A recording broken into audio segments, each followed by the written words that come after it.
collaborateurs, élus, prestataires, anciens collègues, ils sont nombreux à assister à la cérémonie de départ d'Anne Ritt de son poste de directrice générale des services du syndicat de l'Orgeval.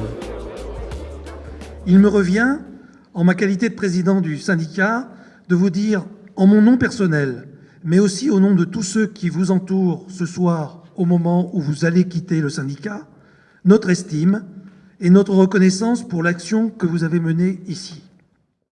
En 1990, Anne Ritt occupe pendant 2 ans le poste de responsable du service exploitation. De retour au syndicat en 1999, elle prend en charge les finances, les ressources humaines et l'exploitation. En 2002, le président Jean-Loup Anglander lui confie le poste de directrice générale des services. Vous allez désormais compléter ce riche parcours avec les nouvelles et importantes responsabilités que vous allez prendre au sein du SIAP, syndicat au périmètre géographique beaucoup plus large que le nôtre, en qualité de directrice adjointe en charge des grands travaux. En tout cas, mes vœux les plus chaleureux vous accompagnent dans cette nouvelle aventure.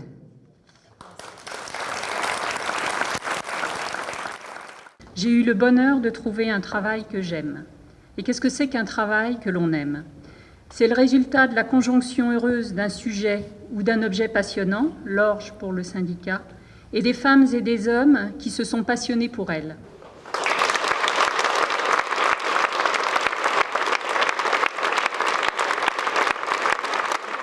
Jean-Marc Bouchy, directeur général adjoint chargé des milieux naturels, entré au syndicat en 1995, est nommé peu de temps après nouveau directeur général des services par le président Bernard Decaux. Une nouvelle équipe de direction se met alors en place.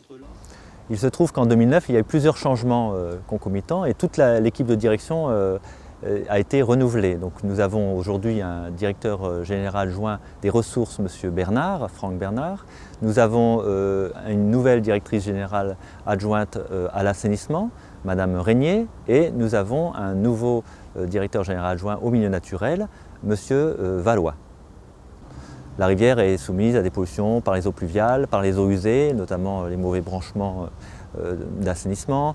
Elle est soumise à des pollutions de type pesticides, de type agricole. Elle a une morphologie très dégradée, donc le temps de la restaurer, ça prendra de nombreuses années. Voilà, donc le travail reste immense et nous allons continuer dans cet axe-là. Il s'agit de trouver aussi le bon équilibre entre les attentes des riverains, les aménagements que l'on propose. Alors l'accueil du public, c'est très important pour nous. Nous avons beaucoup travaillé sur les circulations, sur les passerelles, etc. Mais il s'agit de continuer à savoir comment on gère nos 260 hectares de terrain aujourd'hui, savoir comment on marie la ville et la nature, comment les entrées sont traitées, comment cette fréquentation est maîtrisée pour que ces espaces restent agréables pour tous. Alors face à ces défis, le syndicat peut compter sur son personnel parce que nous disposons d'une équipe qui est performante, professionnelle, dynamique. Donc j'ai toute confiance en fait pour la bonne réussite des défis qui se présentent à nous.